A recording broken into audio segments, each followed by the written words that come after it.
Hello, and welcome to Global Policy Forum's video series. At UN headquarters, preparations are underway for the MDG summit that is set to take place in September. With the summit approaching, questions are being raised as to whether the Millennium Development Goals will in fact be met by 2015. In his recently released MDG report, Secretary General Ban Ki-moon stated that the world possesses the resources and knowledge to ensure that even the poorest countries and others held back by disease, geographic isolation, or civil strife can be empowered to achieve the MDGs. The global financial crisis, however, is threatening international efforts to meet the 2015 deadline, especially the goal to halve poverty. Governments have adopted policies to decrease their deficits, and so public spending and jobs are suffering. Moreover, the key indicators for women and girls are lagging. It is also clear that progress towards the MDGs will not be sustainable without the equal involvement of half the world's population. In order to refocus the UN's efforts on women, the General Assembly recently created a new structure for women's rights and empowerment. The agency is called the United Nations Entity for Gender Equality and the Empowerment of Women, or UN Women for short. To shed some light on the creation of UN Women, the challenges it faces, and how it can contribute to the achievement of the MDGs, we are joined by Barbara Adams. Barbara is a senior fellow at Global Policy Forum and is also the former chief of strategic partnerships for UNIFEM. Thank you very much for inviting me here, and also to comment on two items which in fact are very active and vibrant in the UN environment right now. The Millennium, the MDG Summit in September that you refer to, where in fact there will be well over 100 heads of state and government coming to the UN at that time. And then also the UN Women, the new gender entity which has just been created and around which there is a tremendous amount of excitement.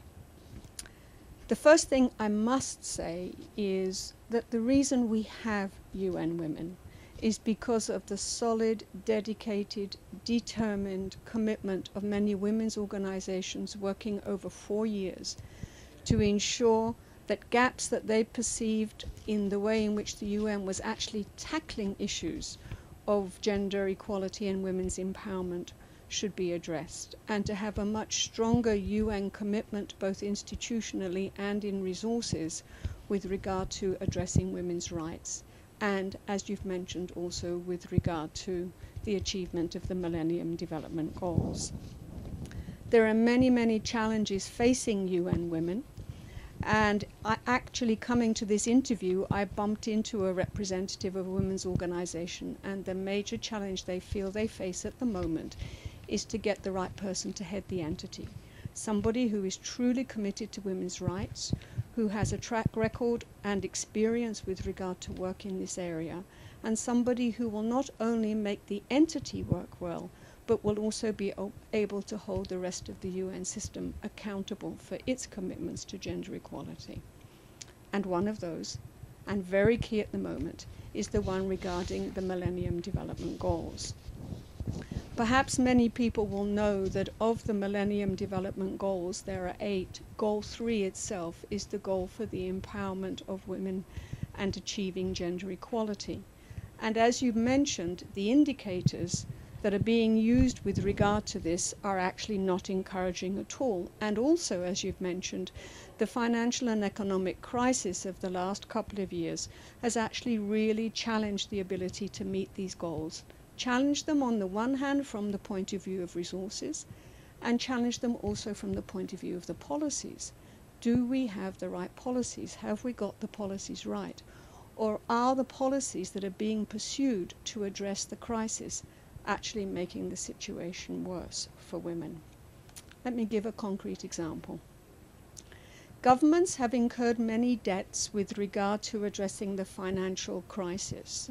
They have increased government expenditures and are now embarking in many areas on measures that they feel they have to pursue to actually address the government budget deficits. Many of those cuts, most of those cuts in some situations, because this is what governments are cutting, are being felt in social sectors of education and health. These sectors are extremely important if you look more closely with regard to women. These are areas which are very important for the provision of services to women and girls, for example in education. They are fundamental to a good health system and for the provision of health care. And as we all know, if these services are actually reduced or if they are not meeting the needs of societies and communities, it is the women who actually become the healthcare system and basically are increasing what we term the burden of the care economy that is felt with. It is the extra unpaid work that women perform on a regular basis. Also, if we look more closely at some of the responses to the financial crisis, we see that governments are having to make cutbacks in what is called the public sector. Looking closely at the data, in a number of countries, it is the public sector that provides employment for so many women. Women are disproportionately perhaps employed in these particular areas. You referred in your introduction to MDG Goal 1 on poverty. What is the key strategy for halving absolute poverty by 2015, which is what Goal 1 is all about? The number one strategy is employment, is decent work.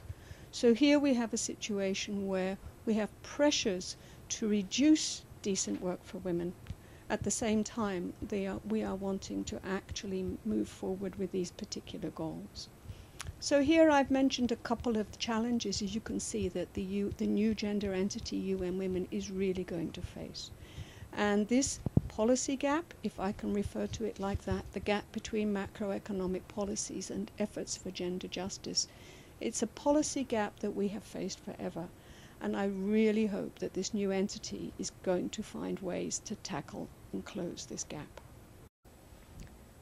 That was Barbara Adams speaking to us about UN Women and the challenges it faces in the achievement of the MDGs. Thank you for joining us, Barbara. For insight and analysis on this issue and more, please visit our website at www.globalpolicy.org. You can also follow us on Facebook and Twitter.